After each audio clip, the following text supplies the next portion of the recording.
6. Votant 208. Oui. Bulletin nul, une voix. Ouais. Nombre de suffrages valablement exprimés 207. 207, oui. Ont obtenu Benno Bokk Yakaar 171. 171, oui. Alternative patriotique 32. 32 alternatives patriotiques, oui. Coalition Yeesal, une voix. Yeesal, une, oui. Et Taxawu Sa Gox, 3 voix. Taxawu Sa Gox, une, 3. Pour le bureau numéro 1. Oui. Benno Bokk Yakaar, votant 250 voix. Donc, ont obtenu Benno Bokk Yakaar 190. 190. Oui, 190. Oui. Alternative patriotique 23 voix. Oui. Taxawu Sa Gox, 3 voix. 3 voix. Et pour la coalition Yeesal, c'est 3 voix. Yeesal, 3 voix. Voilà. Oui. Donc, ce sont les résultats du département de Tamba, de Goudiri et de Bakel. Voilà. Il reste le département de Koumpentoum. Koumpentoum, voilà, merci. Oui. Pour tout à l'heure, pour le département de Koumpentoum. Voilà, les résultats, voilà, maman, kon mi non modeste Koumpentoum, Thioro joxe na Tamba, Bakel ak Goudiri, foofu tamit je pense que Benno Bokk Yakaar comme que gisee moo jiitu aussi. kon jàpp nañu ci ñeenti département yi ñetti génn na. waaw ndax département bu Bakel ñaar téeméer ak fukk moom la Benno Bokk Yakaar am. alternative patriotique fanweer. ak juróom-ñaar Yeesal juróom-ñett fukk ak juróom-ñett. PSD jant bi 0,8 juróom-ñetti baat. département Goudiri ñeenti téeméer la ak fukk ak benn Benno Bokk Yakaar. alternative patriotique juróom fukk Yeesal juróom. léegi nag soo duggee Tambacounda li nga gis ci bureau bu njëkk bi téeméer ak juróom-ñeent fukk moom la Benno Bokk Yakaar am. nga dugg ci bureau ñaareel bi. téeméer ak juróom-ñaar fukk ak benn la Benno Bokk Yakaar am. Voilà, rappelez la clé de répartition à Tambacounda. Bakel, il y aura un conseiller. Goudiri 1, Koumpentoum 1, donc et Tambacounda avec 2 conseillers, 2 hauts conseillers. Donc il ne reste que le département de Koumpentoum avec Thioro Dieng qui va y revenir. Nous avons les résultats de Guédiawaye. Ici, département de Guédiawaye, 322 inscrits, votant 270, nul 6. Benno Bokk Yakaar qui obtient 206 voix. LDR, les réformateurs, 5 voix, PDS, 25 voix, et je pense ça, voilà, je pense... Maman, est-ce que vous arrivez à lire ça? 22. 3. 22 voix. 22 voix pour le dernier. Ouais. Je crois que Mamadou Sambou pourra y revenir. Ouais, y revenir. Thiès Bassirou, c'est là. Donc voilà, ça c'était les résultats de Guédiawaye avec Benno Bokk Yakaar qui arrive en tête avec 206 voix. Et nous allons tout de suite à Thiès retrouver Bassirou Sylla. Bassirou, vous êtes en direct.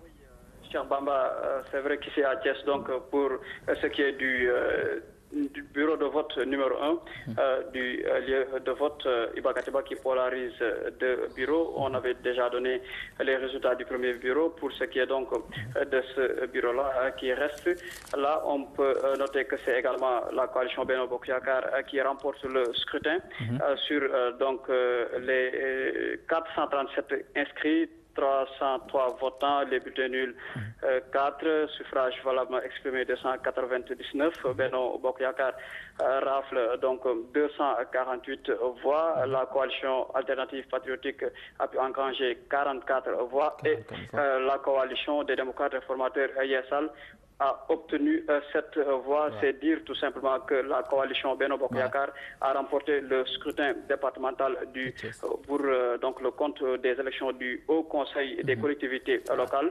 Du coup, c'est Momar 6 qui passe avec Talla Diagne et Yaya Ly Sissoko. Il faut rappeler tout simplement que donc Thiès avait 3 sièges à pourvoir donc au Haut Conseil des collectivités territoriales. Voilà, merci Bassirou Sylla. En attendant d'avoir Mbour et Tivaouane, donc Thiès 3, Mbour 3 et Tivaouane 2. Voilà les résumés. En tout cas, Thiès, voilà, Bassirou a donné les résultats et c'est Benno Bokk Yakaar là-bas qui a remporté le scrutin. Mama Moussa Niang. may fàttali kon ni résultats yi Bassirou Sylla indi léegi mooy beneen bureau bi nga xam ne joxe ko woon. ndax ñaari bureau ñoo amoon foofu. léegi nag bureau ba mu jëkkoon joxe. ñaari téeméer ak juróom fukk ak benn voix moom la Benno Bokk Yaakaar am foofule. Alliance patriotique am fanweer ak juróom-benn. ñii di démocrate réformateur yi am juróom-ñett. léegi bureau bi mu indiwaat mooy beneen bureau bi di joxe ni Benno Bokk Yaakaar ñaar téeméer ak ñeent fukk ak juróom-ñett. coalition patriotique ñeent fukk ak ñeent. démocrate réformateur.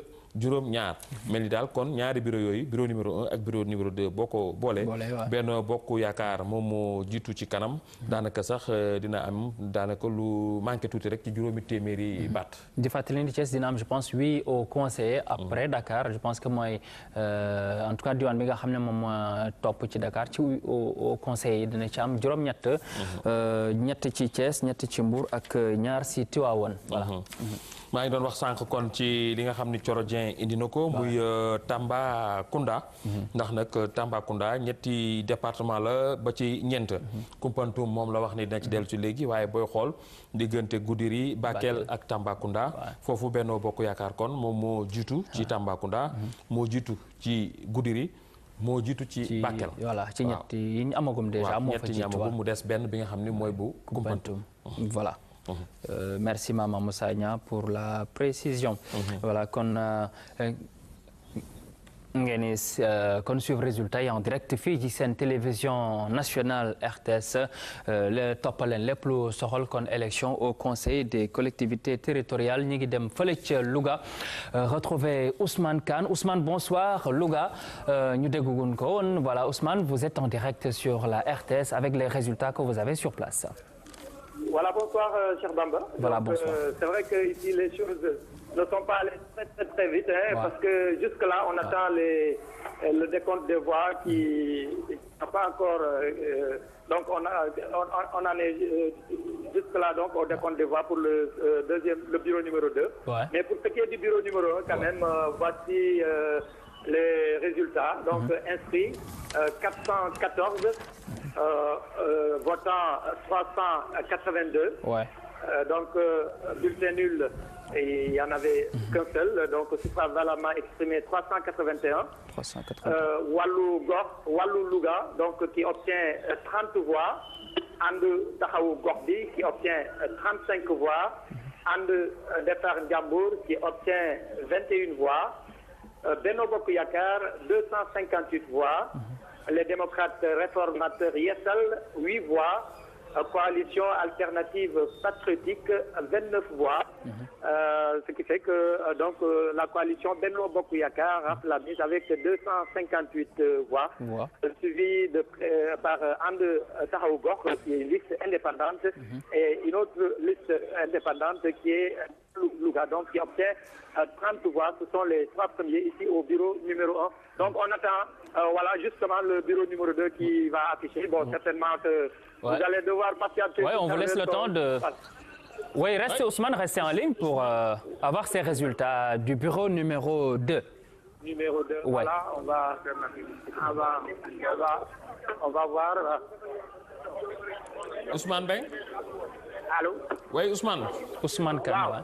Ousmane Kane gis nañu ne foofu dafa bari ay liste yoo xam ne ay wàllu Louga taxawu Louga defar Ndiambour. Gis nañu daal foofu dafa xaw spécial. waaw xam nga fii il y a six listes. boo seetee ci ñetti département yëpp ñun ñoo ci Louga moo ci ëpp les listes parce que fële ci Linguère ñetti liste moo am ci Kébémer ñeenti liste mais fii juróom benn liste xam nga enjeu bi ak le maire Moustapha Diop d'ailleurs ci suba sax xam nga coow li bëri woon na lool parce que fii ci cour bi ambiance bu électrique moo fi amoon. gars yi di xëccoo di wax naan dafa am ay achat de conscience ak yooyu mais moom sax ministre bi en personne ñëw na dal di def benn interview na daal weddi na ne amul ba kenn kum fi jox xaalis te ñëpp dañu ñëw rek ku ci nekk ak li nga xam moo la soxal def sa vote tranquillement dem ñi di quoi. waaye nag li ñu mën a wax rek mooy que ça s'est déroulé vraiment dans le calme. Bon am na nag ñoo xam ne même ñi bokk ci coalition Benno Bokk Yaakaar ñu ngi doon wax naan dañu waroon def sax formule bi ba tey dafa métti parce que tey rang bi dafa gudd lool nit ñi da nga naan sax lii est-ce que tey dana jeex. parce que bi mu démarré 8 heures ba midi da ngay ñëw da nga naan fii kenn voté wul tellement que ñoom am na ñu bokk ci benn bokk yaakaar ñoom ñëpp dañ naan dañu wax suñu defoon ba 5 ba 6 bureau moo doon gën waaye fekk na wees na ñu def ñaari bureau yi mais tey métti na lool gis ngeen ba léegi maa ngi doon wax sax ñu ngi affiché waaye ba léegi affiché wuñ deuxième bureau numéro 2 bi ñoom ñu ngi ne ci biir ba léegi ñu ngi leen di xaar. waaw ñu ngi nii voilà dama foogoon ñu ngi affiché parce que des fois journaliste ñu ngi fi. dañuy taw foog ne ñu ngi affiché waaw. Ousmane kon léegi ñu bàyyi la rek bu ñu wutee scotch ak col ba pare daañu dellu si waat yow. voilà mu ngoog. merci à tout à l'heure. D'accord, donc Ousmane Kane qu'on va retrouver d'un moment à l'autre avec le bureau numéro 2 à Louga. Maman bureau 1 bi moom joxe na ko foofu aussi Benno moo fa jiitu avec 256 voix. Je pense topp ci ak benn liste ànd defar lu Njàmbur je pense 30 voix Alliance Patriotique 29 wàllu Louga 30 également. lu tax sax ma laaj ko loolu xam nga Louga dafa nekk dëkku politique dëkk la boo xam ne dafa rëpp ci wàllu politique yow booru Njàmbur nga cosaanoo xam nga Louga moo tax wax na ne ci suba mbir yi xawoon sama dëkk Linguère nee na ñetti liste moo fa waaw moo tax xam nga après gis nga ñoom ñëpp déggowaat nañu ndax généralement ay doomu ndey ay doomu baay ñoom ñooy faral di daje ñi bokk fii ñu bokk fee mais après bu ñu toogee waxtaan rek dañuy delluwaat daal di bokk reer moo tax maire bi gis nga bi mu wootee rek daal di bon gaa ñi toog leen ñu waxtaan bi ñu waxtaanee rek ku ne dem nga wote ñëpp jubawaat nekk lépp nekk si benn ndax généralement ay njaay la ñuy sant ay géeg yooyu ñoom ñëpp ñooy bokk di reerandoo politique moo mel noonu maam xam nga ak enjeu yi si am mais après ni nga ko waxee rek donc bu ñu demee ci jëppandaw ga ñooy toog naan ataaye toog waxtaan nekk benn te tur yi dafa sax wuyu ñi nga xam ne ñooy waa Louga ndax am na wàllu Louga am na taxawu Louga am na defar Njàmbur loolu yëpp day wane rek ne ku ci ne di la tax a jóg rek mooy dugal sa loxo ci li nga xam ne mooy développement réew mi li nga bëgg rek mooy bokk ci defar réew mi defar Louga indi yokkute ci fi nga xam ni foo nga dëkk te defe naa ni loolu itam day wone rek ni kon ku ci ne yaa ngi def li nga xam ni moom la ñuy wax politique boo xam ni daal c'est l'art de servir la cité moo tax ku ci ne daal bëgg servir bëgg dugal sa loxo te bu ñu weesoo lii ku ne itam da nga mën a jàppale ki nga xam ne moom la ñu fol bu ko defee nga jox ko yow it li nga yaakaaroon ni boo ko defee dina yokku def bu ko defee rek moom it mu am loo xam dina ko yóbbaale ci institution ba ça li ñu koy wax mooy c'est un peu le charme de la politique en maman fii ci Sénégal c'est vrai que contradiction yi mënul ñàkk mais à l'arrivée au finish donc ñun ñëpp ñoo bokk li nga xam ne moom lañ bëgg ndax bu ñu demee fa la nga xam ne moo di au conseil des collectivités territoriales je pense que liñ fay nas di ko fa defar mooy lu soxal en tout cas émergence su li nga xam ne moom moo di gox-goxaan yi comme ni ko président Macky Sall bëggee kon département Guédiawaye wax nañ ko léegi ndax xam nga sànq maa ngi doon wax la Tëngéej génn na Dakar génn na Guédiawaye tam wax ko ci nasaraan sànq may fàttali kon Benno Bokk Yaakaar 206 la su ma jumul muy ñaar téeméer ak juróom Guédiawaye way ñëw na 206 avec Benno UDR LDR les réformateurs 5 juróom PDS 25 ñaar fukk ak juróom foofu tamit ci Guédiawaye jàpp nañu nekkoon ñii di Benno Bokk Yaakaar ñoom ñoo jiitu kon su nekkee ni taxaw Dakaaru mi ngi ci Ndakaaru ca Tëngéej Benno ma nga fa ca Guédiawaye Benno ma nga fa mu des Pikine léegi nag la ñuy xaarandiku rek moom la ñuy xaarandi naka la tëddee foofu voilà merci Maman Moussa Niang si vous nous prenez en cours sachez que vous suivez en direct les résultats voilà Famara Dembélé qui est en direct à Kédougou Famara bonsoir vous êtes en direct sur la télévision nationale pour les résultats. Bonsoir, cher Bamba Gueye. Bienvenue dans la région de Kédougou. Voilà, à l'issue de ces élections pour le Haut Conseil des collectivités territoriales, nous avons obtenu les résultats suivants pour les 3 départements que compte la région de Kédougou. Il s'agit des départements de Kédougou, Saraya et Salémata.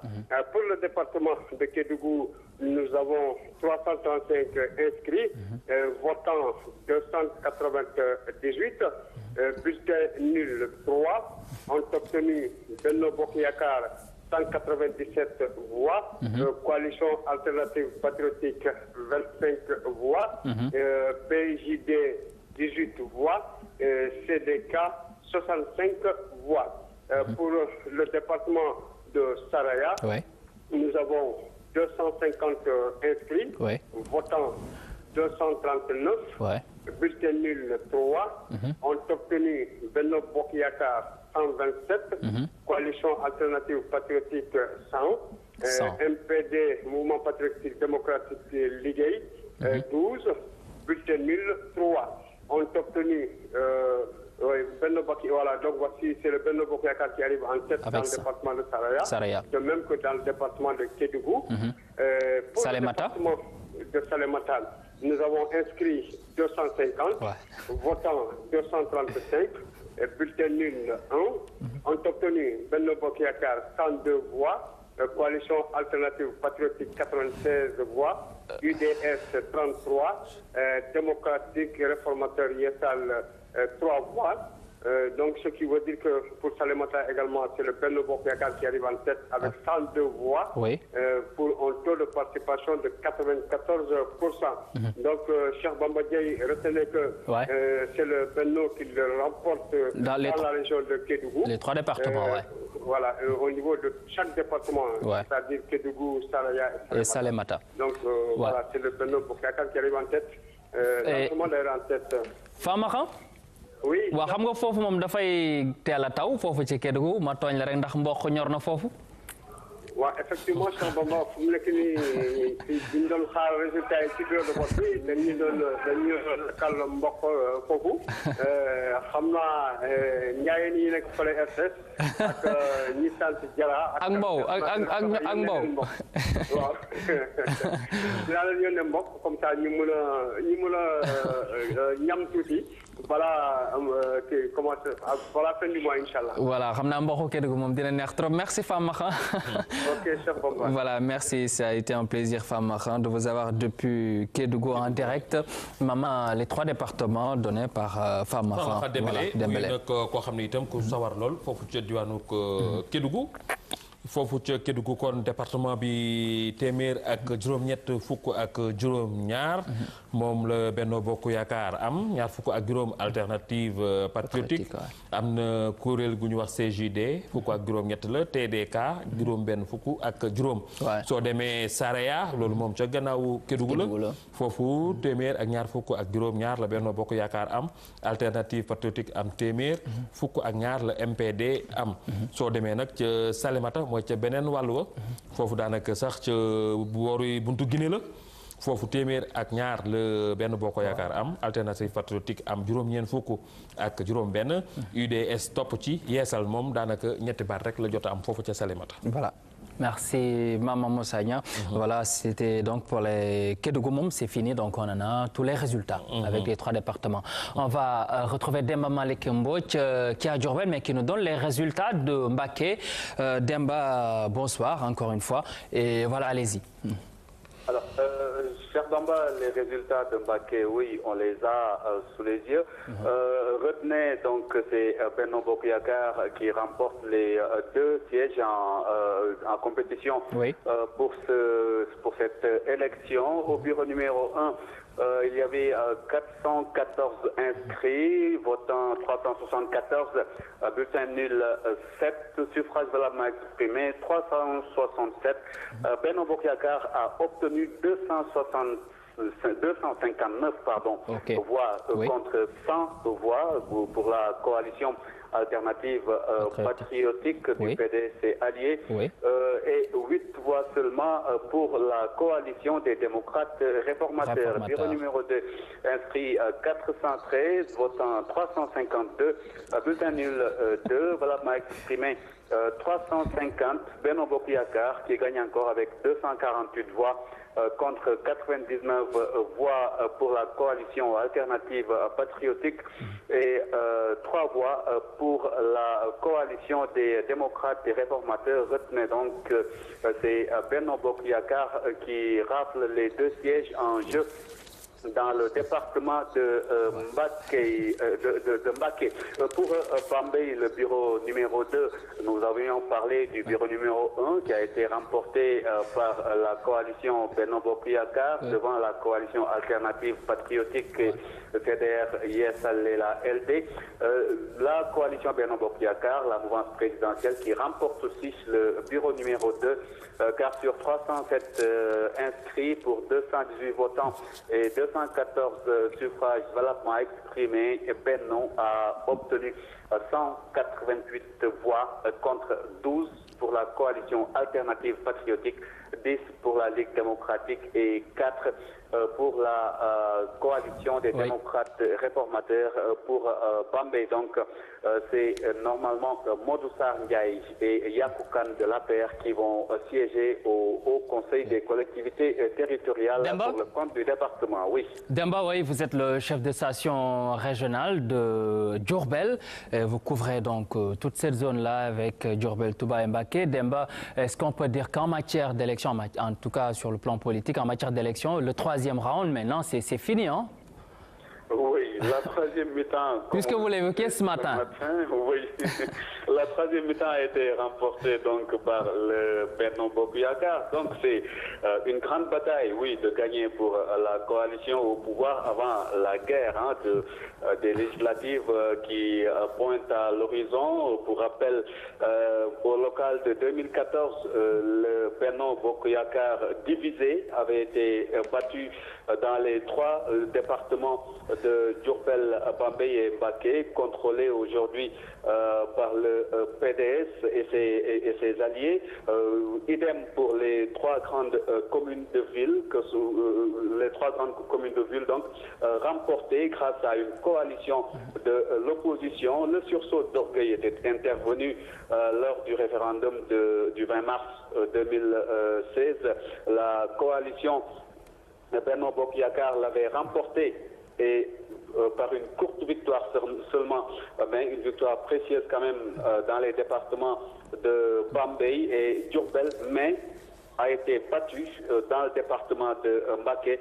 Aujourd'hui, on peut dire donc cette élection, même si c'est à suffrage indirect, c'est quand même une victoire précieuse, surtout dans ce département de Mbacké qui ne sourit pas encore à la coalition dirigée par Macky Sall. Voilà. Merci Demba. Merci beaucoup. Voilà, merci Demba Malick Mbodj à Diourbel qui nous donnait les résultats de Mbacké. Voilà, kon je pense que leer na ma Moussa ak résultats yi nga xam ne Demba Malick génne na ko. Demba Malick Mbodj moom it ñu koy jaajëfal ci leeral yi nga xam ni indi na ko. ndax nag suñu gaañ yi tamit mën nañu saa su nekk joxe seen xalaat ndax ñoom it ci ay observateurs lañu ci fi nga xam ni fa la ñu nekk. loolu moom defe naa ni itam dina ci baax trop di fàttali nit ñi itam doxalin bi nga xam ni moom moo am ci wàllu politique bi fii ci réew mi. ku ne nga mën ci jëlee xam-xam kon jàpp nañu ne ci Mbacké ci boppam ci département bi. Benno Bokk Yakaar 250 la am ci bureau bu njëkk bi. ci ñaareelu bureau bi 250 kon mel ni kon foofu ci Mbacké féetee na boor. soo jégee dem ci Bambey Benno Bokk Yakaar 250 la am ci bureau ñaareel bi. boo demee ci ñaareelu bureau bi 250 mel ni sax moom même résultat yi rek ñoom ñoo am ci ñaari bureau yi. ci Diourbel nag ci boppam foofu Benno Bokk Yakaar 251 la am. Ok. Voilà, tout à l'heure, il nous restait Koumpentoum avec Thioro Dieng qui avait donné Goudiri, Mbacké, le Tambacounda. Thioro, allez-y maintenant pour Koumpentoum qui restait donc pour la région de Tambacounda avec le département de Koumpentoum. Thioro, voilà, vous êtes encore en direct une fois. Voilà, cher Bamba, vous venez de le dire, il restait que le département de Koumpentoum est là. Pour Koumpentoum, inscrit 467 voix, 467, inscrit 467, votant 425, bulletin nul 0, ont obtenu Benno Bokk Yakaar 341 voix, l'Union nationale pour le peuple 9 voix, et la coalition des démocrates réformateurs Yessal 4 voix. Oui. La coalition alternative patriotique 69 voix. 69 voix. Donc pour les résultats provisoires de la région de Tambacounda, c'est confirmé, c'est Benno Bokk Yakaar qui remporte ces élections du Haut Conseil des collectivités territoriales. Voilà, avec voilà, merci Thioro Dieng, Koumpentoum, donc 341 pour Benno Bokk Yakaar, Alliance patriotique 69, UNP, Union nationale pour le peuple 9 voix. moo ko Koumpentoum kon moom mooy ñëw mottali kon département yi nga xam ne ñoo di département yu Bakel ak Goudiri ak Tamba ci boppam ndax Koumpentoum foofu Benno Bokk Yaakaar ñetti téeméer ak ñeent fukk ak benn la am Union du Peuple juróom-ñeent démocrate réformateur ñeent alternative patriotique juróom-ñeent fukk ak juróom-ñeent mu waxoon sànq nag moom Thioro Dieng ni Benno Bokk Yaakaar ca Goudiri jiitu na ak ñeenti téeméer ak fukk ak benn foofu ca Bakel jiitu na ñaar téeméer ak fukk la fa am foofu ca Tamba it jiitu na ci bureau numéro 1 téeméer ak juróom-ñeent fukk la am jiitu na it ci bureau numéro 2 téeméer ak juróom-ñaar fukk ak benn mel ni kon soo boolee région boobu lee di diwaanu Tambacounda foofu Benno Bokk Yaakaar moom moo jiitu ca kanam. Je pense que maman aussi donc avec résultat yi fi jotande yëpp baax nañu wax tendance bi aussi bi dégagé wu en tout cas à l'intérieur du pays mën nañu wax ni pratiquement donc voilà. dañ ci dellu si waat Ousmane Mbengue qui est à Kébémer département de Kébémer Ousmane bonsoir. Allô Ousmane Mbengue. Ouais. Oui. Oui, vous êtes en direct Ousmane. Oui. Donc nous avons actuellement les résultats des deux bureaux de vote qui étaient au niveau du département de Kébémer. Au bureau de vote numéro 1, il y avait 445 inscrits. Nombre de votants 394.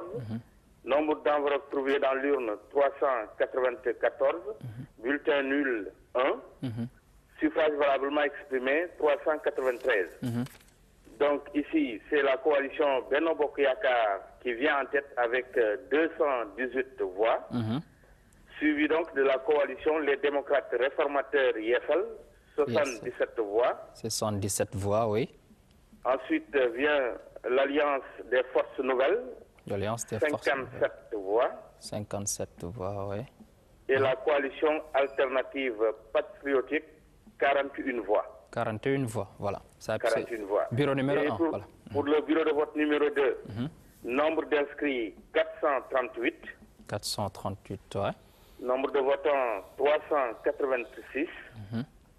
Nombre d'enveloppes trouvées dans l'urne 383. Bulletin nul 5. 5. Et suffrage valablement exprimé 378. Ici également au bureau de vote numéro 2, c'est Benno Bokk Yaakaar qui vient toujours en tête avec 170 voix. Oui. Suivi donc des démocrates réformateurs Yeesal, 93 voix. Yeesal 93, oui. Et ensuite Alliance des Forces Nouvelles, 79 voix. 79 voix. Et la coalition alternative patriotique, 36 voix. 36 voix. Si on fait le cumul donc, ouais. Pour les deux bureaux de vote, ça fait un total de 780 votants. Nombre de suffrages trouvés dans l'urne, 777. Suffrages valablement exprimés, 771. Donc c'est Benno Bokk Yaakaar qui remporte les deux sièges avec un total de 388 voix. Ok. Voilà. Ousmane? Oui. Voilà, est-ce que vous êtes sous un arbre à nous donner ces résultats ou bien vous êtes à côté du bureau de vote? Décrivez-nous un peu le déroulé, en tout cas avec Kébémer, donc depuis ce matin. Voilà. En réalité, j'ai quitté Kébémer déjà parce que dès que j'ai obtenu les résultats, je suis donc sur le chemin du retour. Ouais. C'est en cours de route donc que je suis en train de vous faire ce reportage-là. Oui. Mais globalement, tout s'est déroulé bien au niveau du département de Kébémer, où il y avait donc, comme je l'ai dit, deux bureaux de vote à l'école Cheikh Ibra Faye. Ce qu'il fallait peut-être retenir, c'est que il y avait comme inscrit 858 électeurs, mais ce nombre dépassait un peu le décompte officiel au niveau de la préfecture, qui faisait état de 844 conseillers dans les 20 collectivités locales. Ouais. Donc ceci a posé naturellement un problème de l'avis de certains responsables. Okay. Même le responsable de la coalition, Modou Diagne Fada, le président du conseil départemental, avait très tôt donc attiré l'attention des autorités sur cette différence. Okay. Mais aussi sur les cas d'omission de conseillers sur les listes. Parce qu'il y en avait 9 conseillers qui étaient omis sur les listes. Mais finalement, après ces réclamations auprès de l'autorité administrative, ils ont pu voter. Les rectifications nécessaires ont pu être faites pour permettre à ces 9 conseillers d'accomplir leurs devoirs citoyens. Voilà. Merci Ousmane. Okay. Voilà. Merci Ousmane Mbengue. Je pense qu'Alpha Sall disait tout à l'heure, en tout cas, tout ce qui était omission, en tout cas, ces problèmes techniques ont été réglés sur place avec 9 omissions à Kébémer, mais finalement, donc, ces conseils ont pu voter. Voilà. Ousmane Mbengue. di ko ñaanal moom it mu dellu jàmm ak salaam ca Louga ca njabootam. foofu ca Kébémer wax nañu ne école Cheikh Ibra Faye. Benno Bokk Yaakaar am na 200 ak fukk ak juróom-ñetti baat. moom démocrate réforme yi ñoom ñoo am juróom-ñaar fukk ak juróom-ñaar alliance force nouvelle topp ci coalition alternative patriotique doog a ñëw. Benno Bokk Yaakaar ci ñaareelu bureau bi itam moom moo jiitu ndax am na 100 ak juróom-ñaar fukk. démocrate réforme 93 juróom-ñeent fukk ak ñett la alliance force nouvelle juróom-ñaar fukk ak juróom-ñeent. alternative patriotique fanweer ak juróom-benn. moo tax nag bi mu ko boole daal wax na ni Benno Bokk Yaakaar moo jiitu ci kanam ak ñetti téeméer ak juróom-ñett fukk ak juróom-ñett kon mel ni moo jiitu foofu ci Kébémer itam. Voilà, Mougok. Voilà, en tout cas, Mama rappelait l'importance de ce jour qui consacre en tout cas une victoire pour la décentralisation pour les collectivités locales avec l'institution en tout cas du Haut Conseil des collectivités territoriales qui est une assemblée consultative en tout cas qui vient renforcer l'attelage démocratique, l'attelage donc en matière de décentralisation au Sénégal, en tout cas l'attelage institutionnel du Sénégal.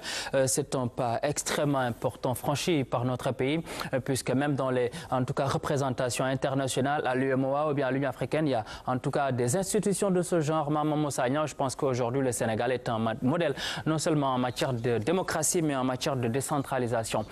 Tout de suite nous allons donc retrouver Claire pour les résultats de Nioro. Claire qui avait donné les résultats de Kaolack.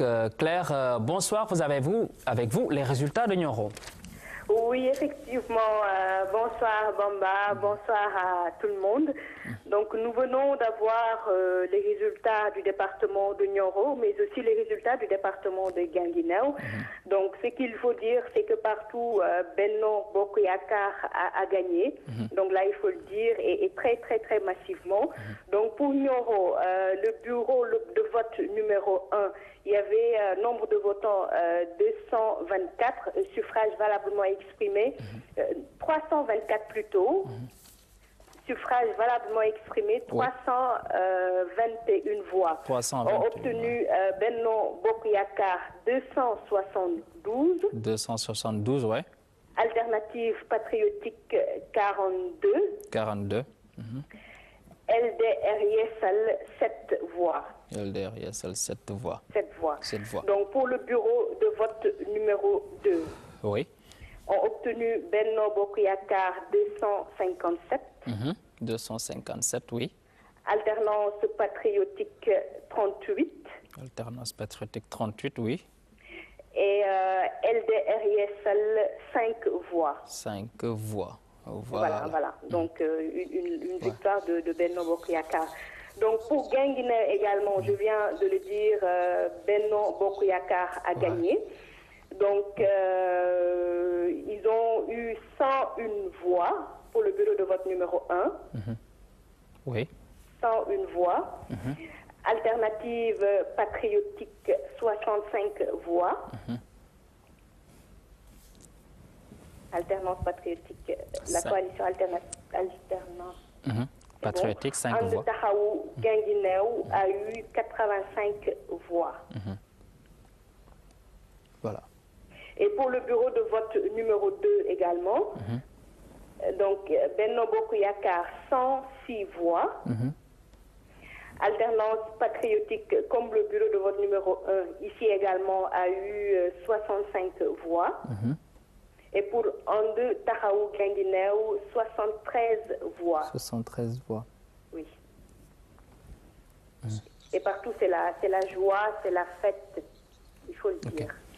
Claire, il y a un gros morceau, en tout cas, avec le Ndoukoumane, Kaffrine, Berkelane et tout ça. Où est-ce qu'on en est? On y revient tout à l'heure. On est en train de collecter un tout petit peu les informations, Bamba. Oui. D'ici quelques minutes, je reviens pour vous donner les résultats. Voilà. Merci Claire Diop, en tout cas. Merci Claire Diop pour ces résultats et pour votre diligence également. Mama kon résultat yaa ngi noonu foofu. Claire Diop xam nga sooy xool Bamba. Claire dafa indi woon sànq. Kaolack. mu Claire loolu ci wàllu résultat.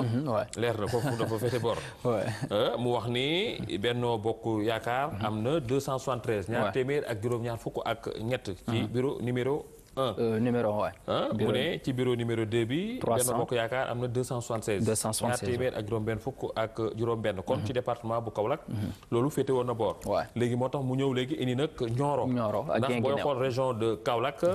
su ma juumulee mooy Kaolack Nioro ak Guinguinéo ñoo ñetti département yi. kon léegi Nioro bi mu ci ñëwee itam wax na ni Benno moo jiitu ñaar téeméer ak juróom-ñaar fukk ak ñaar la. ci bureau bu njëkk bi. ci ñaareelu bureau bi ñaar téeméer ak juróom fukk ak juróom-ñaar. léegi nga dem Géo. waaw Guinguinéo ni ko ñoom Ismaïla di waxee. foofu bureau numéro 1. Benno Bokk Yaakaar téeméer ak benn lay am. nga dem ci bureau numéro 2 bi Benno Bokk Yaakaar am téeméer ak juróom-benn. kon soo ko dajalee comme ni ko Claire waxee diggante Kaolack Nioro ak. Guinguinéo daanaka foofu kon Benno Bokk Yaakaar. moo jiitu waaw donc voilà comme. Mamadou Lamine Biaye. Mamadou Lamine Biaye qui est à Fatick. Biaye, bonsoir. Et voilà, Biaye, avec les résultats aussi que vous avez pour Fatick. Et Foundiougne a été donné. Bonsoir. Donc, on connaît les résultats de l'élection du Haut Conseil des collectivités territoriales ici dans la région de Fatick. Où 5 sièges étaient à pourvoir, 2 à Fatick, 2 à Foundiougne et 1 siège à Gossas. À Fatick, c'est Benno Bokk Yaakaar qui remporte les 2 sièges avec 567 voix, soit 70%, suivi de la coalition alternative patriotique avec 83 voix, soit 10%. LDR et Yessal avec 13 voix, soit 11,6% ferme la marche. Les 2 sièges seront occupés par Guédi Diouf, maire de Mbelaka Diaw, et Madame Aïda Diouf, première adjointe au maire de Fatick. Le taux de participation ici dans le département de Fatick est de 84,15%. À Foundiougne, la liste Benno Bokk Yaakaar, conduite par Mohamed Touré, le maire de Diossong, a perdu devant la liste de la CEDES, les Verts, une coalition conduite par Simon Diouf, maire de Mbam, et Madame Ndeye Thioro Bok. Cette coalition est composée des proches du maire de Foundiougne, le député maire Babacar Mbaye Diamé, qui a quitté donc la liste Benno Bokk Yaakaar à cause des frustrations nées des investitures. À Gossas également, Benno Bokk Yaakaar a perdu devant Gor Thiawaktia, une liste indépendante conduite par Samba Diouf de l'AFP, qui n'est autre que le maire de Patar Lia. La liste Benno Bokk Yaakaar, conduite par le maire de Gossas, est arrivée en 2e position avec 119 voix. Pour Foundiougne, les listes Benno Bokk Yaakaar et Gossas, donc c'est le Benno Bokk Yaakaar a perdu, mais c'est toujours la mouvance présidentielle qui gagne donc dans ces 2 départements. Dans le département de Fatick, voilà, c'est ce qu'on peut dire concernant Fatick. Voilà, merci. Merci Biaye pour Fatick, avec Fatick, Benno Bokk Yaakaar qui arrive avec 567 voix. Par contre, pour Foundiougne et Gossas, Foundiougne c'est les Verts et Gossas c'est la liste donc du maire qui arrive en tête, Gor Thiawardia qui arrive en tête. Foofu di ko Lamine Biaye tënkee rek mooy maanaam ñi nga xam ne ñoo nekk ci pouvoir bi. gañe wu ñu gañe nañ. ndax dafa am ñoo xam ne dañoo meroon. ci bi ñu defaree liste yi. bi ñu meree ñu dem ber seen daara bi ñu ko beree. ñu defar liste yi ñoom ñu gañe. mais ni Benno Bokk Yaakaar moo jël 2e ca Gossas. waaye ña bokk ca Benno Bokk Yaakaar ba tey. ñoom ñoo demoon dañoo tuxu woon dem. waaye xam naa ne léegi dañuy dellusiwaat rek bu ñu delloo ñu ànd ñoom ñëpp. daal di màggal bis bi daal di feetu mais loolu yëpp day wone rek ne kon ba tey doole ji mi ngi ak ñoom seen coalition. parce que kon xam nga bu ñu boole woon doole yi kon beneen mbir la ñuy wax. kon defe naa ni kon léegi gor sa wax ja. ñoom it dañu mën a dellusiwaat seen kër ginnaaw bi ñu wonee seen doole foofu ca Gossas.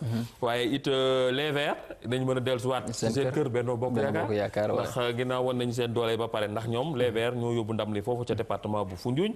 ca département Fatick nag Benno Bokk Yaakaar comme amul woon benn tasaaro.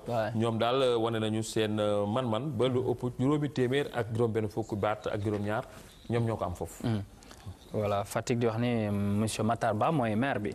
voilà ma baax na je pense que ñu récapituler résultats yi nga xam ne jot nañu fay am je pense que mën nañ tàmbali ci Dakar. Dakar am nañ Rufisque am nañ aussi fi nga xam ne moom moo di Dakar ci boppam.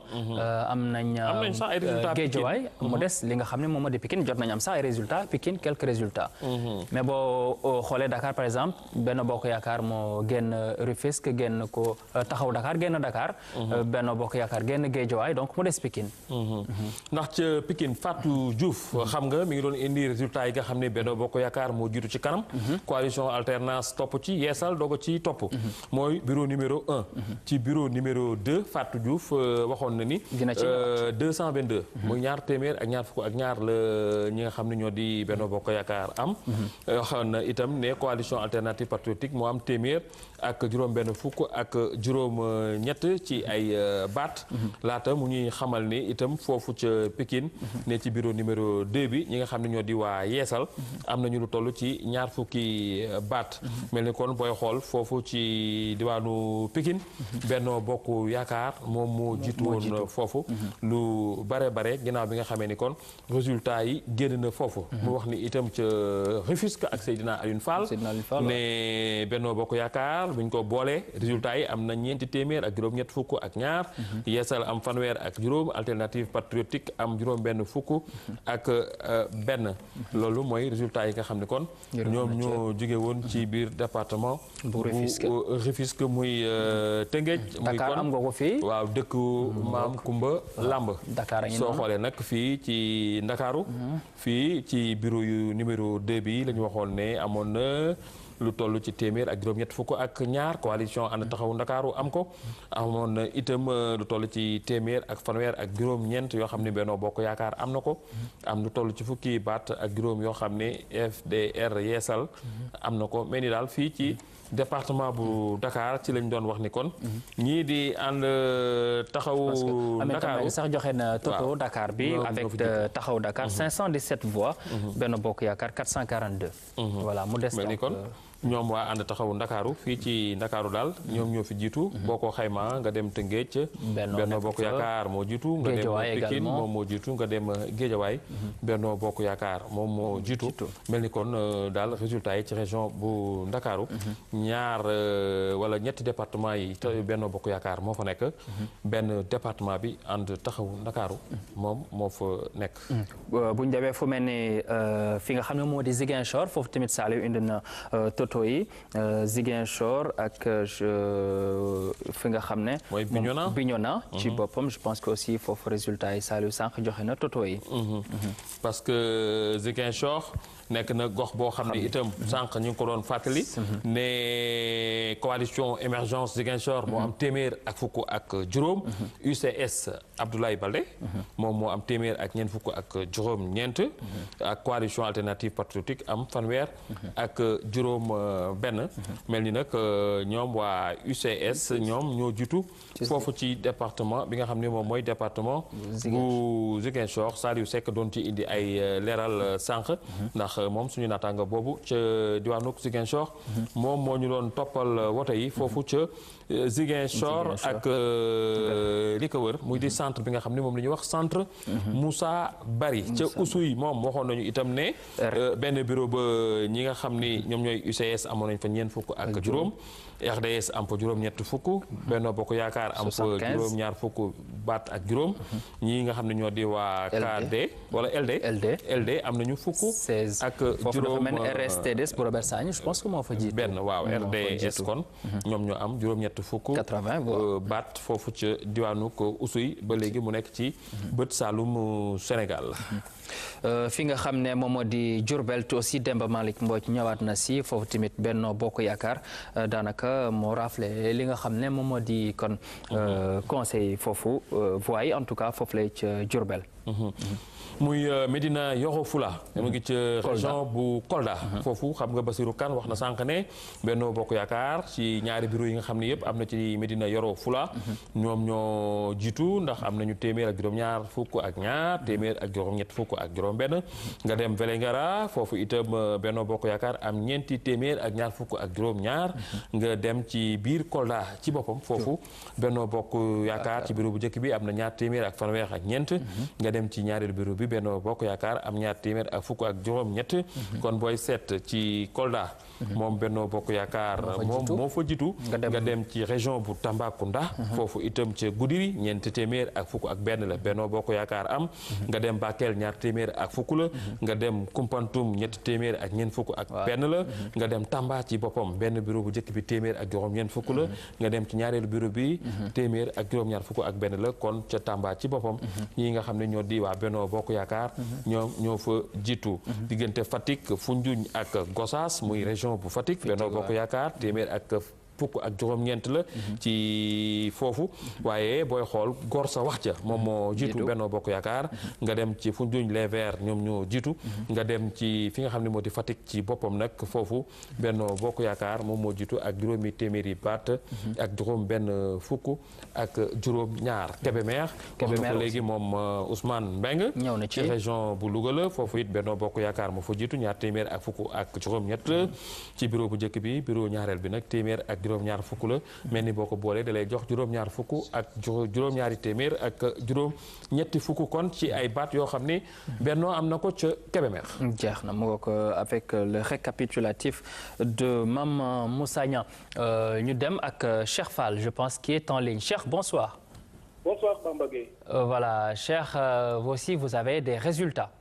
Oui c'est dans le département de Tivaouane et ce sont les conseillers Magor Kane qui est le maire de Darou Khoudoss près de Mboro, et Madame Mariama Ndiaye DRH du COUD, conseillère municipale de Mékhé, qui vont siéger au Conseil des collectivités territoriales et qui vont représenter la coalition Benno Bokk Yaakaar, qui a fini de rafler la mise avec 516 voix sur les 758 qui ont voté.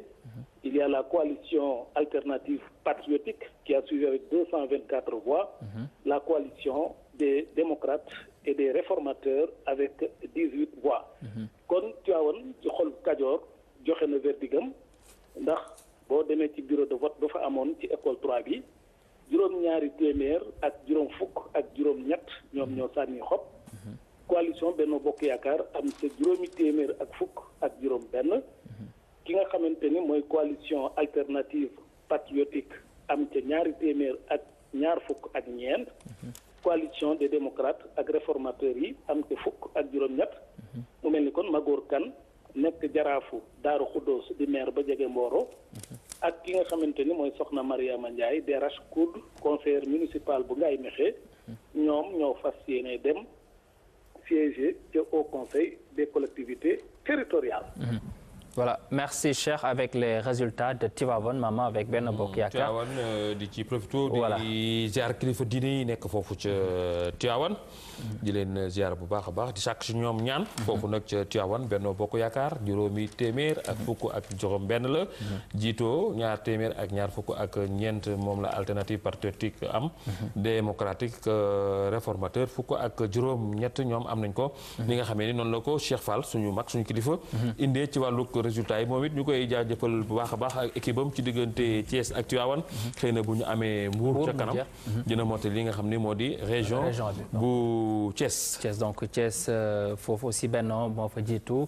Tivaouane la même chose donc mu des Mbour comme ni ko Mame Moussa Niang waxee ci Louga aussi Ousmane Kane joxe na sànq li nga xam ne moom moo di résultat yi avec Benno Bokk Yaakaar qui arrive en tête 256 voix Kébémer Ousmane Mbengue tamit joxe na résultat yi. avec Benno Bokk Yaakaar mu jiitu je pense que mu des département bu Linguère. foofu tamit nga xam ne Aliou Ndiaye moom mooy maire bu Linguère. donc voilà foofu moom defe naa ne sa diwaan la loolu moom dina leer ci kanam. ñu xam nag ñi nga xamee ni kon. noonu ndax Linguère tamit dëkku politique la xam nga wax naa ko sànq dafa am diwaan yoo xam ne. dëkku politique la yu mel ni Louga yu mel ni Linguère yu mel ni Thiès. yu mel ni Ndar Géej fa ma cosaanoo. yooyu dafa nekk ay dëkku politique yoo xam ne. nit ñi ci wàllu démocratie dañ ci doxal bu baax a baax te généralement nit ñi dañuy faral di naanandoo ataaya waaye bu mbiri jotee moom. ku ne da ngay ber sa lang daal di féete benn boor. da ngeen di bokk benn kër sax mais gis nañu ne daal bis mu ne mbir mi su jeexee rek jeex na ñëpp ànd foore daal di évaluer waat mbir mi daal di wéyaat ca kanam. Voilà Claire Diop avec les résultats du Ndoukoumane Claire qui nous avait donné tout à l'heure Kaolack et Nioro et Guinguinéo et Gossas voilà Claire vous êtes encore en direct avec nous vas-y Claire. Bamba, oui. allô? Claire, oui. Voilà, bonsoir à tout le monde. Je suis revenue et c'est pour donner les résultats de la région de Kaffrine. Donc, Kaffrine, c'est 4 départements. Donc, nous allons commencer par le département de Kaffrine. Nombre d'inscrits, 457. Votants, 405. Bulletins nuls, 3. Suffrages valablement exprimés, 387. Donc, ont obtenu la coalition Les démocrates réformateurs ISL 52 voix. Benno Bokk Yakaar 335 voix. Vous me recevez, Bamba? 135, Benno Bokk Yakaar 52. CDR. Ouais. La coalition Les démocrates réformateurs ISL 52 voix. Oui. Benno Bokk Yakaar 335 voix. Oui. Donc pour Kaffrine, il y avait seulement que 2 listes. Que 2 listes, voilà. Voilà. Donc pour le département de Birkelane. Birkelane, ouais. Voilà, il y avait 365 inscrits. Votants 334. Nul 0. Suffrage valablement exprimé 334. Ont obtenu liste indépendante Andu Suqali Birkelane. Oui. Une voix. Une voix. Oui. Liste indépendante Andu Defar département Birkelane 173 voix. 160. Combien 173. 173 voix, oui. Oui. Ouais.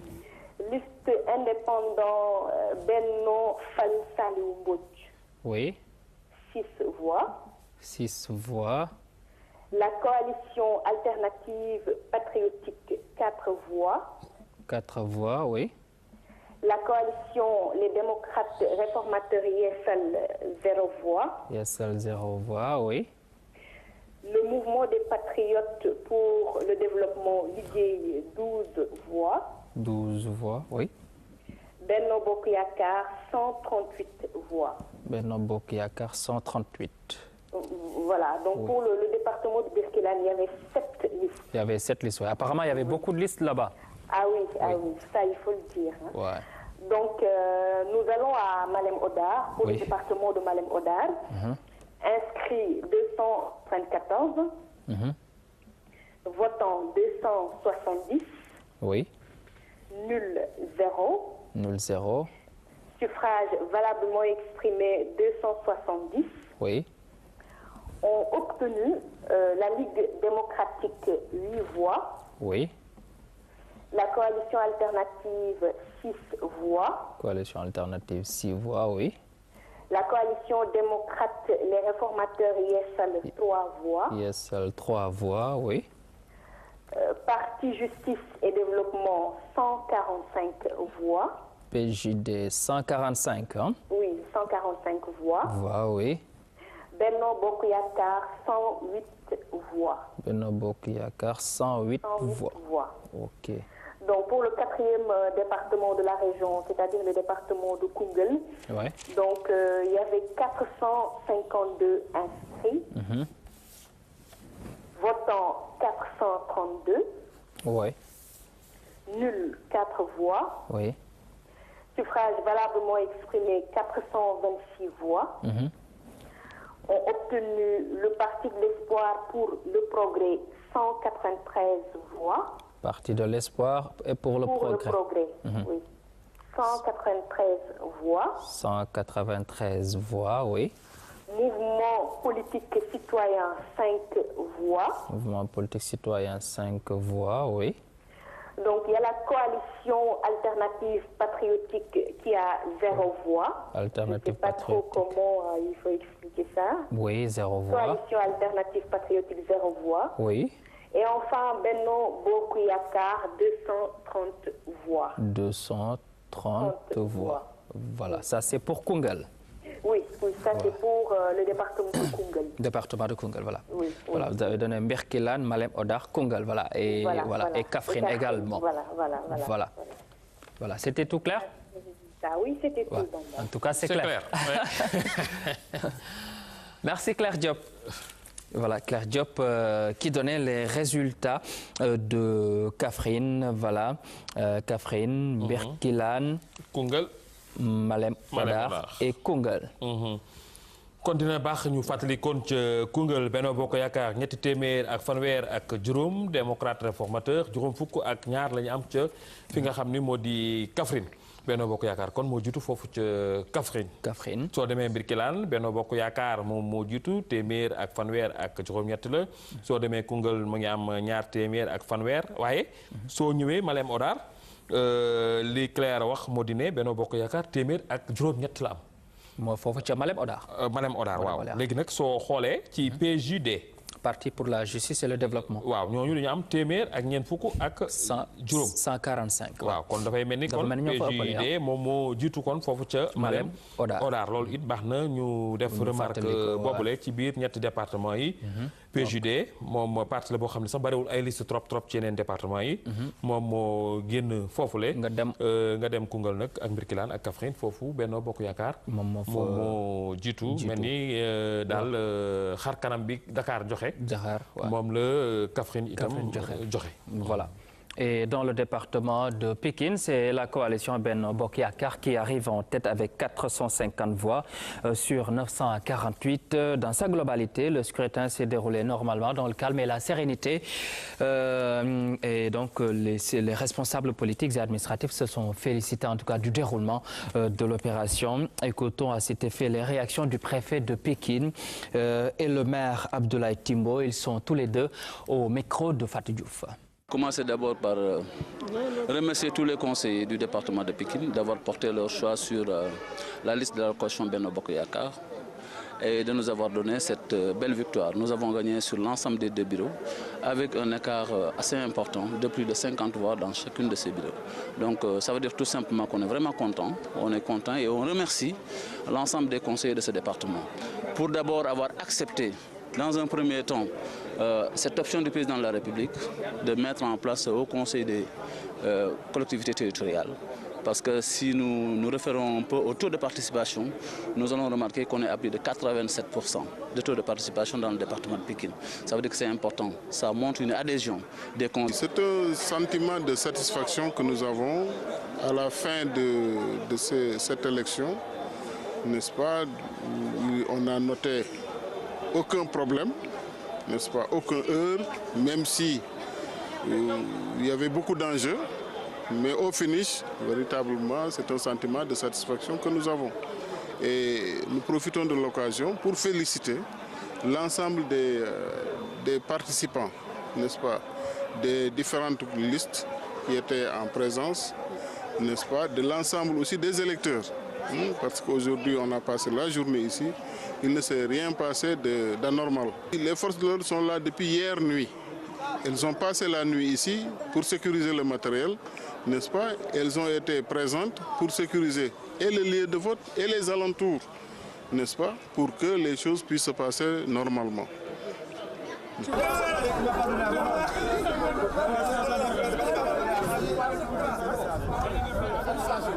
Voilà les réactions du préfet de Pikine et du maire de Pikine. Ils étaient au micro de Fatou Diouf, donc Benno Bokk Yaakaar qui arrive largement en tête dans le département de Pikine. Voilà.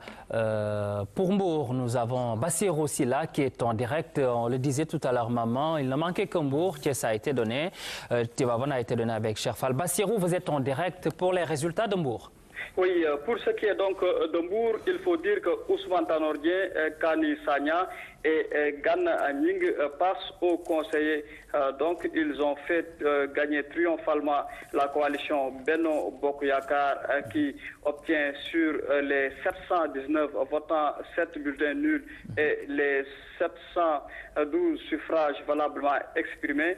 La coalition, disais-je, obtient donc 677 voix, suivi de Alternative Patriotique qui obtient 60 voix. La coalition démocrate réformateur ISL n'a pu engranger que 13 voix, Cheikh Bamba Gueye. Voilà, baax na nga dellu si waat ci wolof Bassirou foofu ci wolof nag coalition Benno Bokk Yaakaar ci Mbour moom moo nag jël li nga xam ne ni moom moo nekk élection bii di au conseil des collectivités territoriales bi ci biir département bi ñu wax rek ñi nga xamee ni ñoom ñoo fa voté toll nañ ni nag ci 719 bulletin nul suñ ko wàññi woon juróom-ñaar la suffrage valablement exprimé 712 la Benno Bokk Yaakaar bi nag am na 677 voix alternative patriotique am 60 voix coalition les démocrates réformateurs yeesal am 13 voix ci noonu nag la nga xamee ni liste bu coalition Benno Bokk Yaakaar bi nga xamee rek Ousmane Tanor Dieng moo ko jiite woon moom mooy jàll ak Kani Sagna ak ki nga xamee ni moom moo nekk Gana Gning. Voilà, merci Bassirou Sylla pour ces résultats de Mbour. Mama donc Mbour moo desoon ci région bu Thiès. Je pense que avec la coalition Benno Bokk Yaakaar qui gagne en tout cas les 3 départements. ñu fàttali kon département bu Tivaouane. Cheikh Fall li mu ko waxee woon. juróomi téeméer ak fukk ak juróom-benn la Benno Bokk Yaakaar amoon foofule. soo demee ci département bu Thiès Benno Bokk Yaakaar mi ngi amoon ñaar téeméer ak juróom fukk ak benn ki ko topp alternance patriotique fanweer la ak juróom-benn. soo ñëwee nag ci Mbour ni mu ko waxee juróom benni téeméer ak juróom-ñaar fukk ak juróom-ñaar. ki ko gën a jege moom Benno Bokk Yaakaar alternance patriotique la juróom benn fukki baat la ñu ràññee rek kon ne kii di Ousmane Tanor Dieng ci liste boobu la bokkoon moom mi ngi bokk ci parti socialiste bokk itam ci Benno Bokk Yaakaar. Voilà, à présent les résultats du département de Guédiawaye résumés par Thierno Ahmadou Sy. Conseillers municipaux et départementaux de Guédiawaye dans l'attente des résultats. Dans la cour du foyer des jeunes, calme et sérénité renseignent sur les enjeux politiques des résultats attendus. Dans la salle de dépouillement, une belle journée de travail arrive à terme. Nous l'avons passé avec véritablement des gens très compréhensifs qui ont eu à mettre la main à la pâte. Et nous avons déroulé la journée, le programme de la journée jusqu'à véritablement clôturer et proclamer les résultats. 4 listes, une seule en sort victorieuse. Le scrutin majoritaire est remporté par Benno Bokk Yaakaar. Appel 3J a enregistré 22. Pour ce qui est des démocrates réformateurs, il y a eu 5. Alternative patriotique a enregistré 25 et le Benno Bokk Yaakaar 212. Donc nous avions un nombre d'inscrits de 322. Nous avons eu 270 votants, 6 bulletins nuls et les suffrages valablement exprimés c'était 264. Ainsi, la coalition Benno Bokk Yaakaar prend les 2 postes de haut conseiller pour le département de Guédiawaye. Les 212 conseillers bouclent leur journée avec une forte ambiance à Guédiawaye.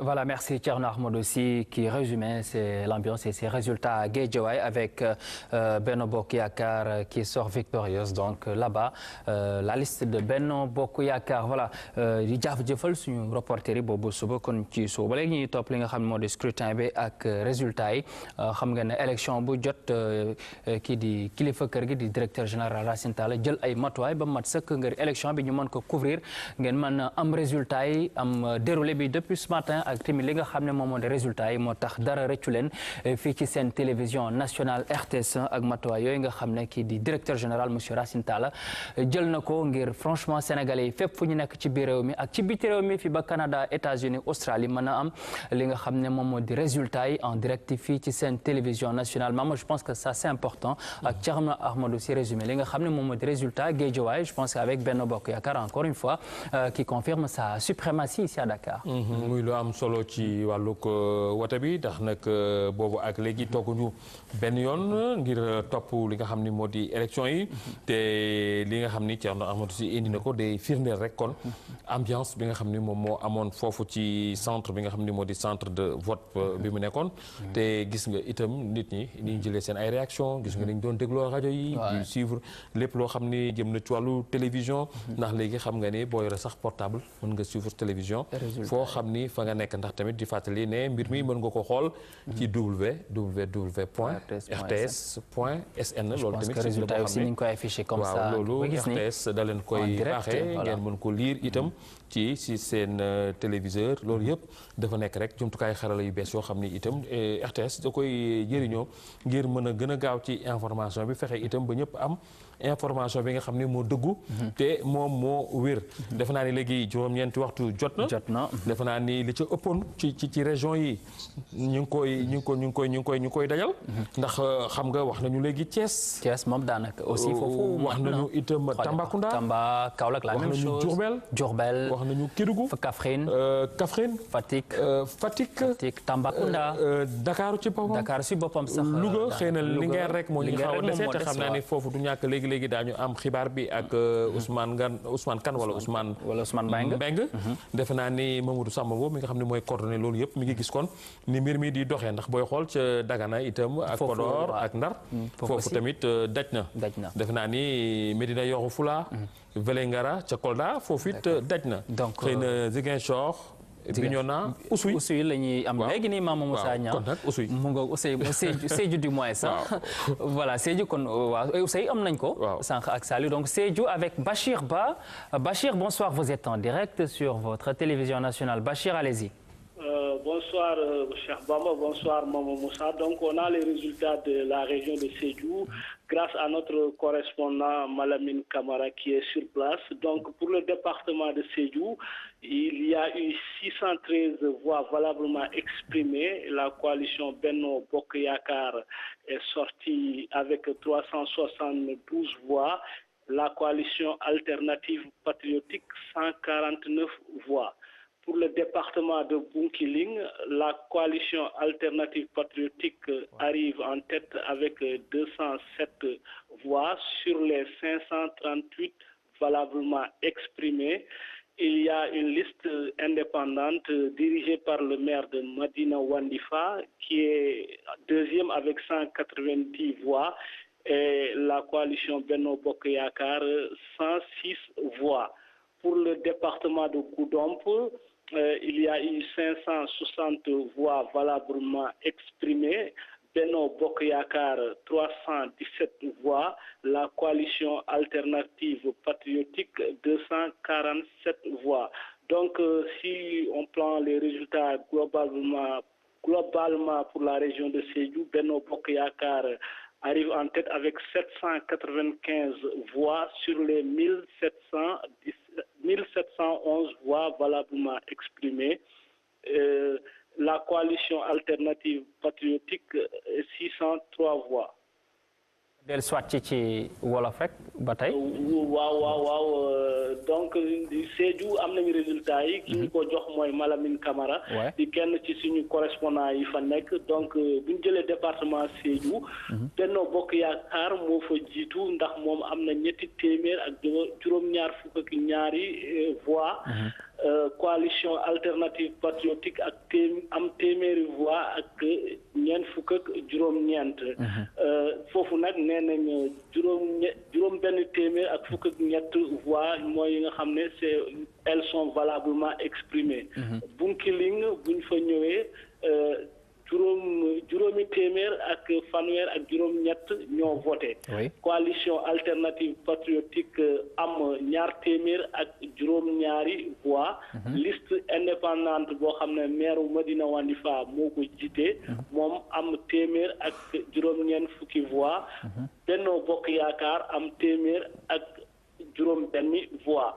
Goudomp juróomi téeméer ak juróom benn fukk ñoo fa voté. Benno Bokk Yakaar am ñetti téeméer ak fukk ak juróom ñaar. Coalition alternative patriotique am ñaar téeméer ak ñeent fukk ak juróom ñaari voix. donc bu ñu jëlee Sédhiou Benno Bokk Yakaar moo fa jiitu. am na juróom-ñaari téeméer ak juróom-ñeent fukk ak juróomi voix. Coalition alternative patriotique ak am juróom benn téeméer ak ñetti voix yaakaar naa Mame Moussa wolof bi leer voilà waaw sama sëriñ wolof bi leer na naññi defe naa ni léegi moom professeur nga ci wolof bi. voilà en tout cas Bachir merci beaucoup pour ces résultats de Sédhiou. Merci. Voilà, merci Bachir Ba. Là-bas aussi, c'est Benno Bokk Yaakaar moo fa jiitu. mu nekkoon donc région voilà département pour Sédhiou. donc liñ pratiquement daanaka Linguère rek moom moo des je pense que Ousmane Kane wala Ousmane Mbengue incha allah. voilà dinañ si ñëw moom je pense que voilà chiffre yaa ngi noonu. pratiquement nga dem Matam Oumou Kalsoum wax na ko Ranérou Matam ak Kanel foofu tamit Benno moom moo fa jiitu Diourbel la même chose. nga dem fële nga xam ne moom moo di Tambacounda Tamba Goudiri Bakel aussi la même chose Kédougou également avec Famaxan Dembélé je pense que pratiquement résultat yi yëpp sur les départements wàcc na fi. muy rek loo xam ne dañ koy gërëmee ñi nga xam ne itam ñoom nañu àndal boobu ak léegi ku ci nekk di daw di dugg fu nekk ngir mën a jël ay résultats indi ay images joxe ay information muy nekk loo xam ne du yomb ci yenn gox yi ak yenn diwaan yi waaye loolu yëpp itam ñu ngi koy gërëmee rek réseau bi nga xam ne réseau la boo xam ne rédaction bi journal télévisé def na ko en place ci ndimbalu direction télévision bi ak ñëpp jàpp ci direction production bi ñëpp jàpp ci ba nga xam ne kon ku ci ne mën nga ci bay sa waar rawatina itam rajo Sénégal bi nga xamee ni kon moom it mi ngi fépp ci biir Sénégal nga mën ko topp ci fépp ci biir Sénégal ci fréquence FM bu dee fii ci chaîne nationale 95.7 la bu dee fii ci Dakaru 95.7 la wala 92.5 mu di RSI bu dee fépp ci région yi tamit moom mi ngi fii moom rajo Sénégal moom it di joxe xibaar yi nga xam ne yu wóor la kon defe naa ne léegi Cheikh Bamba ñu ngi jëm nag ci cappaandaw gi. voilà Mamadou Sadia tout à l'heure dañu wax ne Linguère moo si des. voilà en tout cas Mamadou Samambo a pu décrocher le département de Linguère. voilà avec Nalla Diop qui est en direct. Nalla, bonsoir et vous nous donnez les résultats du département de Linguère qui aura deux hauts conseillers.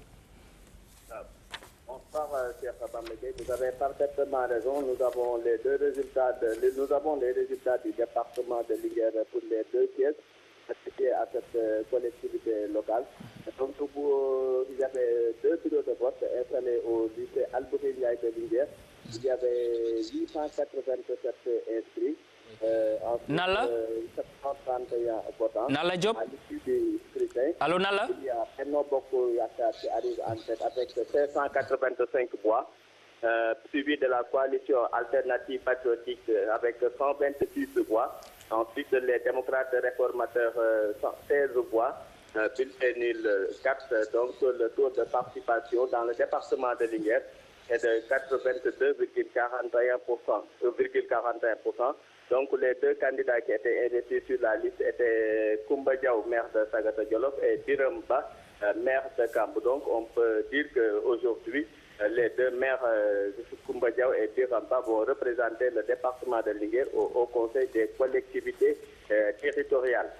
surtout ko ki nga xam ne di rek moom moo di Mama Moussa Niang ci wàllu gën a gaaw mën nañoo jàpp ne rek fii ci département bu Linguère ñaari bureau de vote ñoom ñoo fi amoon ñu fi samp leen ci lycée Alboury Ndiaye ñi nga xam ne bii rek ñoom ñoo ko bindu woon Mama Moussa Niang mi ngi toll ci juróom-ñetti téeméer ak juróom-ñett fukk ak juróom-ñaar ci sandaw gi juróom-ñaar téeméer ak fanweer ak benn doomu aadama ak i conseil ñoom ñoo ñëw voté si ni nga xam ne bii rek moom la résultat yi tëddee mooy Benno Bokk Yaakaar moo am juróomi téeméer ak juróom-ñett fukk ak juróom ci ay xob ci topp di waa coalition alternative patriotique di waa PDS ak ay alliés am téeméer ak ñaar fukk ak juróom benn ñi nga xam ne bii rek ñoo di démocrate réformateur yi am fukk ak juróom benn bulletin nul yi nag toll na ci ñeent ñu jàpp ne taux de participation bi maanaam téeméer boo jël juróom-ñett fukk ak ñaar lu tegal ak ci lépp ñoom ñoo ñëw voté si ñu jàpp ne nag fi nga xam ne bii rek moo di département bu Linguère ñi nga xam ne bii rek ñoom la ci doon ci liste bi di Birame Ba di maire de Kamb ci arrondissement bu Yaya ak ki nga xam ne bii rek moo di Koumba Diaw di maire bu Sagata Djolof ci arrondissement bu Sagata Djolof donc lii mooy li nga xam ne bii rek Mama Moussa Niang Cheikh Bamba Gueye résultat yi ni mu tëddee ci département bu Linguère. Voilà Nalla également là-bas à Linguère c'est une zone sylvopastorale on est également en ferveur pleine préparation de la Tabaski est-ce qu'il y a des moutons dans cette zone-là j'imagine il y en a beaucoup.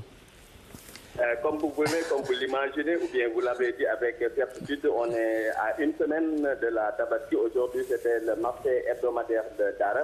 Qui dit marché hebdomadaire de Dara, donc dit aussi la Tabaski. Donc certains même ont dit que c'est ce qui a réduit le taux de participation du département de Linguère. Sinon, si ce n'était pas le jour le jour du marché hebdomadaire, on pourrait avoir un taux beaucoup plus intéressant. Donc, mais pour l'instant, on peut dire que il faut des moutons. Il y en a pour toutes les bourses parce que certains éleveurs qui ont fréquenté le marché avant de venir accomplir leur devoir citoyen, ils ont dit que de 40 jusqu'à 300 000, on peut avoir un bon mouton de Tabaski. Donc, mais les commerçants ou bien les pères de famille préfèrent les moutons qui sont élevés dans les domiciles, qui sont beaucoup plus chers. Mais quand il s'agit de nos moutons locaux, les races bon, c'est moins cher, mais de toute façon, il y a beaucoup de moutons pour l'instant. Donc, comme le ministre de l'élevage l'avait dit, avec on peut imaginer que dans les Jolof, il peut y avoir un manque de moutons. Donc, pour l'instant, jusqu'à la Tabaski, chaque fois que vous faites le déplacement, vous pouvez avoir un bon mouton. Merci. Voilà, merci Nala Diop pour le bonheur de toutes ces populations de Linguère et environ Louga et Kébémer. Donc la région de Louga, c'est connu. Maintenant, les 3 départements sont connus. Louga, Linguère, Kébémer, Mama Mossagna, avec ces résultats donnés par Nala Diop et Benno Bokk Yakaar là-bas également qui gagne. Benno Bokk Yaakaar wax na ko léegi wane na itam foofu li nga xam ne noonu la jiitoo ndax xam nga ko am juróomi téeméer ak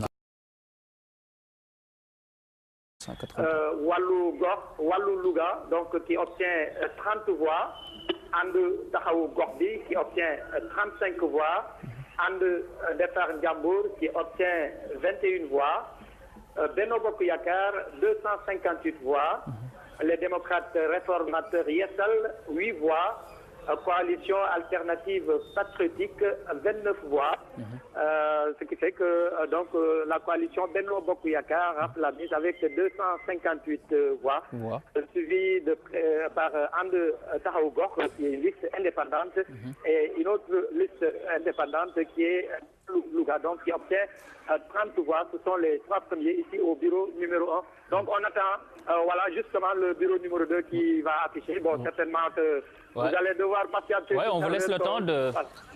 Oui, restez Ousmane, restez en ligne pour avoir ces résultats du bureau numéro 2. Numéro 2, voilà, on va voir. Ousmane Beng. Allô. Oui, Ousmane. Ousmane Kane. Ousmane Kane gis nañu ne foofu dafa bari ay liste yoo xam ne ay wàllu Louga taxawu Louga defar Njambur. Gis nañu daal foofu dafa xaw spécial. waaw xam nga fii il y a 6 listes. Bon c'était ci ñetti département yëpp ñun ñoo ci Louga moo ci ëppale liste parce que fële ci Linguère ñetti liste moo am ci Kébémer ñeenti liste mais fii juróom benn liste xam nga enjeu bi ak le maire Moustapha Diop d'ailleurs ci suba sax xam nga coow li bëri woon na lool parce que fii ci cour bi ambiance bu électrique moo fi amoon gars yi di xëccoo di wax naan dafa am ay achat de conscience ak yooyu mais moom sax ministre bi en personne ñëw na dal di def benn interview na daal weddi na ne amul ba kenn kum fi jox xaalis te ñëpp dañu ñëw rek ku ci nekk ak li nga xam moo la soxal def sa vote tranquillement dem ñi di quoi waaye nag li ñu mën a wax rek mooy que ça s'est déroulé vraiment dans le calme bon am na nag ñoo xam ne même ñi bokk ci coalition Benno Bokk Yaakaar ñu ngi doon wax naan dañu waroon def sax formule bi ba tey dafa métti parce que tey rang bi dafa gudd lool nit ñi da nga naan sax lii est-ce que tey dana jeex parce que bi mu démarré 8 heures ba midi da ngay ñëw da nga naan fii kenn voté wul tellement que ñoom am na ñu bokk ci benn bokk yaakaar ñoom ñëpp dañ naan dañu wax suñu defoon ba 5 ba 6 bureau moo doon gën waaye fekk na wees na ñu def ñaari bureau yi mais tey métti na lool gis ngeen ba léegi maa ngi doon wax sax ñu ngi affiché waaye ba léegi affiché wuñ deuxième bureau numéro 2 bi ñoom ñu ngi ne ci biir ba léegi ñu ngi leen di xaar. waaw ñu ngi nii voilà dama foogoon ñu ngi affiché parce que des fois journaliste ñu ngi fi. dañuy taw foog ne ñu ngi affiché waaw. Ousmane kon léegi ñu bàyyi la rek bu ñu wutee scotch ak col ba pare daañu dellu si waat ci yow. voilà mu ngoog. Merci, à tout à l'heure. D'accord, donc Ousmane Kane qu'on va retrouver d'un moment à l'autre avec le bureau numéro 2 à Louga. Maman, bureau 1 bi moom joxe na ko foofu aussi benn moo fa jiitu avec 256 voix. Je pense topp ci ak benn liste ànd defar lu Njàmbur je pense 30 voix Alliance Patriotique 29 wàllu Louga 30 également. lu tax sax ma laaj ko loolu xam nga Louga dafa nekk dëkku politique dëkk la boo xam ne dafa rëpp ci wàllu politique yow booru Njàmbur nga cosaanoo xam nga Louga moo tax wax na ne ci suba mbir yi xawoon rëpp sama dëkk Linguère nee na ñetti liste moo fa waaw moo tax xam nga après gis nga ñoom ñëpp déggowaat nañu ndax généralement 6 votant 208 oui bulletin nul une voix nombre de suffrages valablement exprimés 207 oui. ont obtenu Benno Bokk Yakaar 171. 171, oui. Alternative patriotique 32. 32 alternatives patriotiques, oui. Coalition Yeesal une voix. Yeesal une, oui. Et Taxawu Sa Gox 3 voix. Taxawu Sa Gox une 3. Pour le bureau numéro 1. Oui. Benno Bokk Yakaar votant 250 voix. Donc, ont obtenu Benno Bokk Yakaar 190. 190. Oui, 190. Oui. Alternative patriotique 23 voix. Oui. Taxawu Sa Gox 3 voix. 3 voix. Et pour la coalition Yeesal, c'est 3 voix. Yeesal, 3 voix. Voilà. Oui. Donc, ce sont les résultats du département de Tamba, de Goudiri et de Bakel. Il reste le département de Koumpentoum. Koumpentoum, voilà, merci pour tout à l'heure pour le département de Koumpentoum. Voilà, les résultats, voilà, maman, kon mi non modeste Koumpentoum, Tamba, Thioro joxe na Tamba, Bakel ak Goudiri, foofu tamit je pense que Benno Bokk Yakaar comme que gisee moo jiitu aussi. kon jàpp nañu ci ñeenti département yi ñetti génn na. ndax département bu Bakel ñaar téeméer ak fukk moom la Benno Bokk Yakaar am. Alternative patriotique fanweer. ak juróom-ñaar Yeesal juróom-ñett fukk ak juróom-ñett. PSD jant bi 0,8 juróom-ñetti baat. département Goudiri ñeenti téeméer la ak fukk ak benn Benno Bokk Yakaar. Alternative patriotique juróom fukk Yeesal juróom. léegi nag soo duggee Tambacounda li nga gis ci bureau bu njëkk bi téeméer ak juróom-ñeent fukk moom la Benno Bokk Yakaar am. nga dugg ci bureau ñaareel bi. téeméer ak juróom-ñaar fukk ak benn la Benno Bokk Yakaar am. Voilà, rappelez la clé des répartitions à Tambacounda. Bakel, il y aura un conseiller. Goudiri 1, Koumpentoum 1, donc et Tambacounda avec 2 conseillers, 2 hauts conseillers. Donc il ne reste que le département de Koumpentoum avec Thioro Dieng qui va y revenir. Nous avons les résultats de Guédiawaye. Ici, département de Guédiawaye, 322 inscrits, votant 270, nul 6. Benno Bokk Yakaar qui obtient 206 voix. LDR, les réformateurs 5 voix, PDS 25 voix et je pense ça, voilà, je pense. Maman, est-ce que vous arrivez à lire ça? 22. 3. 22 voix. 22 voix pour le dernier. Je crois que Mamadou Sambou pourra y revenir. Thiès Bassirou, c'est là. Donc voilà, ça c'était les résultats de Guédiawaye avec Benno Bokk Yakaar qui arrive en tête avec 206 voix. Et nous allons tout de suite à Thiès retrouver Bassirou Sylla. Bassirou, vous êtes en direct. Oui, cher Bamba, c'est vrai qu'ici à Thiès, donc pour ce qui est du bureau de vote numéro 1, du lieu de vote Iba Katiba qui polarise 2 bureaux. On avait déjà donné les résultats du premier bureau. Pour ce qui est donc de ce bureau-là qui reste, là on peut noter que c'est également la coalition Benno Bokk Yakaar qui remporte le scrutin sur donc les 437 inscrits, 350 inscrits, votant 239. Bulletin nul 3 ont obtenu Benno Bokk Yakaar 127, coalition alternative patriotique 100, MPD, mouvement patriotique démocratique Ligue 12, bulletin nul 3 ont obtenu Oui, voilà, donc voici, c'est le Benno Bokk Yakaar qui arrive en tête dans le département de Saraya, de même que dans le département de Kédougou. Pour Salémata. le département de Salémata, nous avons inscrit 250, votants 235, et bulletin nul 1. On a obtenu Benno Bokk Yakaar 102 voix, coalition alternative patriotique 96 voix, UDS 33, démocratique et réformateur Yessal 3 voix. Donc ce qui veut dire que pour Salémata également, c'est le Benno Bokk Yakaar qui arrive en tête avec 102 voix pour un taux de participation de 94%. Donc Cheikh Bamba Dièye, retenez que c'est le Benno qui le remporte dans la région de Kédougou. Les 3 départements, Voilà, au niveau de chaque département, c'est-à-dire Kédougou, Saraya et Salémata. Donc voilà, c'est le Benno Bokk Yakaar qui arrive en tête. Tout le monde est en tête. Famara? Oui. Waaw xam nga foofu moom dafay teel a taw foofu ci Kédougou ma tooñ la rek ndax mboq ñor na foofu.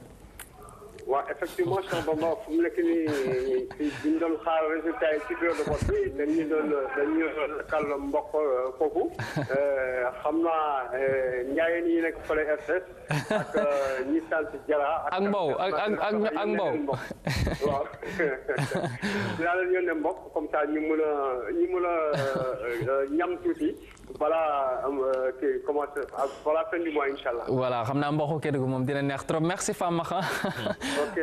Voilà, merci. Ça a été un plaisir, Famara, de vous avoir depuis Kédougou en direct. Maman, les 3 départements donnés par Famara. Dembélé. Muy nag koo xam ne itam ku sawar lool foofu ca diwaanu Kédougou.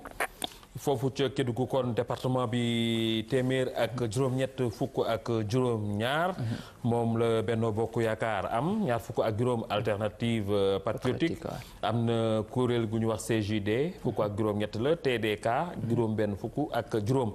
soo demee Saraya loolu moom ca gannaaw Kédougou la foofu téeméer ak ñaar fukk ak juróom-ñaar la Benno Bokk Yaakaar am alternative patriotique am téeméer fukk ak ñaar la MPD am.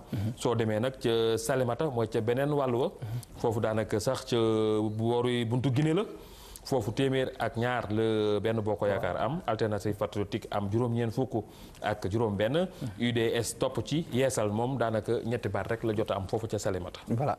Merci Maman Mossagna. Voilà, c'était donc pour les Kédougou, c'est fini, donc on en a tous les résultats avec les 3 départements. On va retrouver Demba Malick Mbodj qui est à Diourbel mais qui nous donne les résultats de Mbacké. Demba, bonsoir encore une fois et voilà, allez-y. Alors, cher Bamba, les résultats de Mbacké, oui, on les a sous les yeux.